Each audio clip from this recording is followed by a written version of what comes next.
Joe Biden is under investigation for hiding highly classified documents in a closet for the last 6 years. In terms of legality, could he face any consequences for having these documents for such a long period of time from when he was a sitting vice president?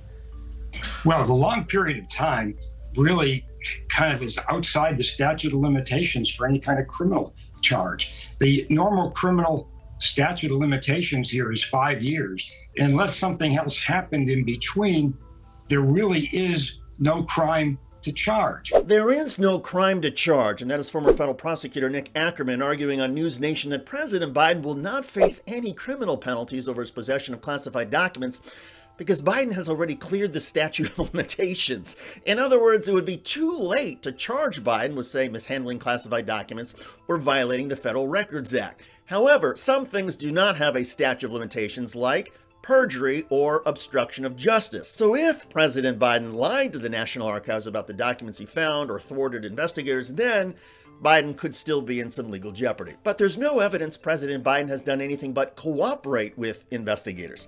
And that is very different from Donald Trump. Former prosecutor Ackerman told anchor Adrian Banker that the individual control Donald Trump exerted in his situation is significant. I mean, the problem with the Trump situation is that he personally took those documents. He personally directed his attorneys to say there were no further documents when he obviously knew there were, because some of these documents were in his personal safe and in his personal desk. So you're really comparing apples to pumpkins here. I mean, it's completely a different situation factually, at least at this point in time. And when it comes to apples to oranges or pumpkins or whatever other analogy you want to use, there is another key difference between the Biden and Trump controversies here. President Biden and his team notified the National Archives immediately when they discovered the documents. President Trump tried to thwart the National Archives and even allegedly lied to archive staff. And how Trump and Biden delivered the news to the public is also different. The only reason we know about this is because President Biden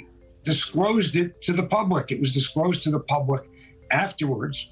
And with respect to Donald Trump, I mean, if he had not told the public that he had a search warrant executed at Mar-a-Lago, nobody would have been the wiser, because the Department of Justice does not publicize these kinds of events. Now, that is the legal side of this. And to be clear, I agree that Joe Biden faces almost zero legal vulnerability for his mishandling of documents. Whereas there's a good chance, in my view, that Donald Trump will be indicted. The political damage for Biden, though, could be significant. This document mess is a drag, and it comes just as Biden was surging in public approval. Inflation is dropping. President Biden is preparing to launch a re-election campaign. To face questions about why you sloppily stored classified documents in a garage next to your old sports car is embarrassing, and it suggests a cavalier and, as we said, sloppy attitude towards government rules. Biden does not need this, and he and his team would be wise to get out in front of the story, answer every question, and shorten the lifetime of all of this, at least in the news media. For Donald Trump, the Biden document may present a slight political problem for Trump and other Republicans. It sounds counterintuitive, but